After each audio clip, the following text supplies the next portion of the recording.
Look around. We live in an age where the old empires no longer march with flags. They scroll with hashtags. They've traded bullets for broadcasts and bayonets for bandwidth. And when their soldiers fail, they send storytellers. So hear this carefully. France has just launched a new Pan-African digital channel called ZOA, ZOA or ZOA, a name which means alive.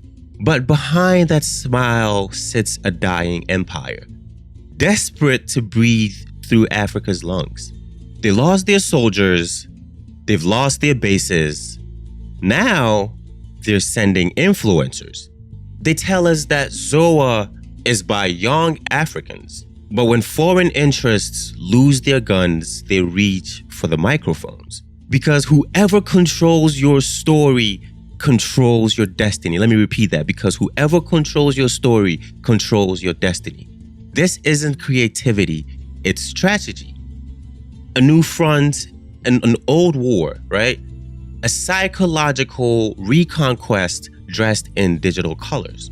France has been narrating Africa's story since the first colonial radio towers rose over Dakar and Bamako.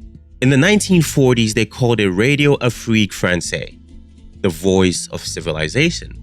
It played jazz between propaganda bulletins, whispering that freedom was chaos and obedience was peace. Then came the RFI, Radio France International, the soft voice of a hard empire. Then France 24, fluent, fashionable, global, yet always carrying the same message. Paris knows best. And now comes ZOA, their digital daughter.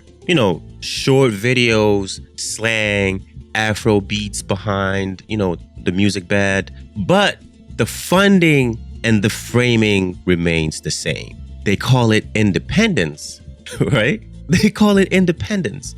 But how can independence live on a state payroll?